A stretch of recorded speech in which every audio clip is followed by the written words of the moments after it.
সংসারে সব কাজ শেষ করে আলিফার নানু বাসা যাওয়ার জন্য ব্যাগ গুছিয়ে নিলাম। ফ্ল্যাশব্যাক। হ্যালো এভরিওয়ান, আসসালামু আলাইকুম। আশা করি সবাই ভালো আছেন। আলহামদুলিল্লাহ আমরাও ভালো আছি। সকালে নাস্তা বানাচ্ছি, আলিফা বাবাও চলে যাবে নাস্তা খেয়ে। আর আজান আলিফা ঘুমাচ্ছে। আলিফা আজকে স্কুলে যায়নি, তার লেট হয়ে গিয়েছে উঠতে। তো এখন নাস্তা ছিল ডিম পোস্ট আর রুটি, তারপরে শ্যামাই। আমি রাত্রে শ্যামাইটা করে রেখেছিলাম। অনেকদিন পরে নাস্তাটা বানিয়েছি, কারণ এই নাস্তাটা আমার অনেক বেশি পছন্দ। তো এখানে আজান আলিফা ঘুমাচ্ছে দেখেন, আর আমার ছেলের অবস্থা দেখেন কিভাবে ঘুমায়। তাকে সোজা করতে করতে আমার সারা রাত এভাবেই চলে যায়। এখানে আলিফ বাবা নাস্তা করতেছে। সে এখন আর সময় পায় না। সে সকালে বের হয়, রাতের আস্তে আস্তে 12টা বেজে যায়। এখন আর সময় আগের মতো পায় না, খুবই ব্যস্ত হয়ে গেছে। এদিকে আলিফ বাবা ঘুম থেকে উঠে ফ্রেশ হয়ে নাস্তা খাচ্ছিল। তাকে ডিম পোস্ট আর পরোটা দিলে তার আর কিছু লাগে না, আর বাটার আর ব্রেড এগুলো তার পছন্দ। আর এদিকে আজান বাবাকে দেখেন, সে তার দাদির ঘর থেকে তেল ফেলে তারপরে এসে এখন ঘোড়া চালাচ্ছে। তেল দিয়ে পুরো মাথা ভরে ফেলছে, মানে সারাদিন তার দুষ্টুমি আসেই। এখানে আলিফা লেখা কমপ্লিট করতেছিল, যেহেতু নানু বাসা যাবে আর 3 দিনের জন্য যাবো, ওই জন্য আর লিখতে পারবে না। মিসের লেখাটা কমপ্লিট করে তারপর যেতে হবে। তো নানি বাসা যাবে, এমনিতে এক্সাইটেড, এর জন্য যা বলি তাই শুনতেছে। বলছি পুরো লেখা শেষ করবা, মাশাআল্লাহ সে পুরো লেখা শেষ করেছে।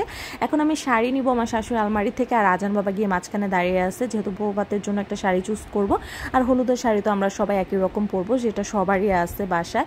এখানে আজান বাবার আরেকটা দুষ্টুমি আপনাদের সাথে শেয়ার করি। আমাদের সিঁড়ির নিচেই মিটারটা আছে, সে একটু পরপর মিটারের কাছে চলে যায়, মানে খুব রিস্কের ব্যাপার, কিন্তু তাকে তো ওখান থেকে আনতেই পারি না, খুবই কান্নাকাটি করে। যাই হোক, এই শাড়িটা নিয়েছি বৌভাতে পরার জন্য আমার শাশুড়ি মা সেটা একদিন পরেছে, আর এখন আমি পরবো।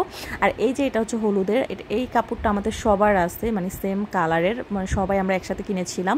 তো আমরা সবকিছু আমি আবার ব্যাগ ট্যাগ গুছিয়ে নিয়েছি। আর আজকে চলে যেতাম, যেহেতু আলিফার বৃহস্পতিবারে, মানে আগামীকালকে আলিফার রেজাল্ট দিবে, এই জন্য আজকে আর যেতে পারি নাই। তো এখানে ডাল রান্না করেছি, আর ডিম রান্না করবো, যেহেতু শর্টকাটে কালকে যেহেতু চলে যাব। এখানে ডিমের জন্য আমি ডিমগুলো ভেজে নিচ্ছিলাম, আর ডাল রান্না করা হয়ে গেছে। আর অনেকটা জিনিস মানে আমি যখনই ডিমের ভিডিও করতে যাই তখনই ডিমগুলো যেন কীরকম, মানে খোসাগুলো সুন্দরভাবে উঠে না।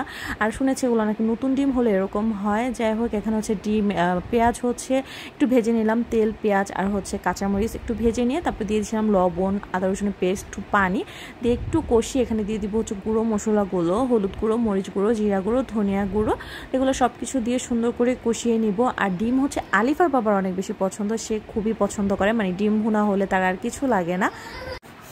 আর সবাই আমার মেয়েটার জন্য দোয়া করবেন, ওর রেজাল্টটা যেন ভালো আসে। তো এদিকে ডিমগুলো দিয়ে দিলাম, ডিমগুলো ভাজা ডিমগুলো এখন পেঁয়াজের মধ্যে দিয়ে একটু কষিয়ে নিব সুন্দর করে। আর আলিফা এখনও ডিম পছন্দ করে, কিন্তু কোনো পেঁয়াজের কোনো মশলা নিবে না। সে একটা ডিম আর ডাল হলে আর তারাও কিছু লাগে না। তো এখন তাদেরকে ঘুম পাড়িয়ে তারপর গোসল করিয়েছি, ঘুম পাড়িয়ে তারপর আমি খাবার খেয়েছি। তো আমি একটু সবজি নিয়েছিলাম, লাউ, মানে লাউর একটু ভাজি করেছি, যেহেতু আমি একটু ভাত কম নেই দুপুরবেলা, একটু সবজি বেশি করে নেওয়ার চেষ্টা করি। আর ডিম ভুনা নিয়েছি, এগুলো দিয়ে আমি খাবার শেষ করেছি। আর এই তো, আর লাউ লাউর যে কোনো তরকারি আমার অনেক বেশি পছন্দ। তো আমি খাবার শেষ করলাম, করে একটা লম্বা ঘুম দিয়েছিলাম বিকেল বেলা, মানে সন্ধ্যার পরে ননদিনীকে নিয়ে বেরিয়ে পড়েছি ফুচকা খাওয়ার জন্য। অনেক দিন ফুচকা খাওয়া হয় না, আর এই ফুচকাটা তো অনেক বেশি মজা। তো লং টাইম পরে খেয়েছি, আজকে আরও বেশি মজা লেগেছে। আর আমার ননদ দেখেন কতগুলো মরিচ নিয়েছে। ফুচকা খাওয়া শেষ করে খেয়েছিলাম চটপটি, কারণ চটপটিটা আমার সচরাচর খাওয়া হয় না, তো আজকে মন চাইলো যে একটু চটপটি ট্রাই করি। তো চটপটিটাও নিয়েছি, নিয়ে একটু চটপটি খেলাম। আমি আর আলিফা খেয়েছি, আমার ননদিনী খাইনি। তারপর চলে গেলাম একটু মার্কেটের দিকে, যেহেতু আলিফা হলুদে যাব আমরা। তো হলুদের প্রোগ্রামের জন্য আলিফার কোনো ব্লাউজ নেই, কারণ ওর একটা ব্লাউজ ছিল, ওইটার সাথে ওর শাড়ির সাথে ম্যাচ হয় না, এই জন্য চলে গেলাম ওর জন্য শাড়ির জন্য কাপড় নিতে। আমার পাশের বাসায় একটা ভাবির কাছে বানাতে দিব, তো ভাবলাম যে ভাবি এক রাতের মধ্যে বানিয়ে দিতে পারবে, তো ওর জন্য কাপড়টা নিয়ে যাব। তো এই তো কাপড় নিয়েছিলাম। এই ছিল ছোট্ট ভিডিও, ভালো লাগলে লাইক দিয়ে পাশে থাকবেন। দেখা হবে নেক্সট কোনো ভিডিওতে। আল্লাহ।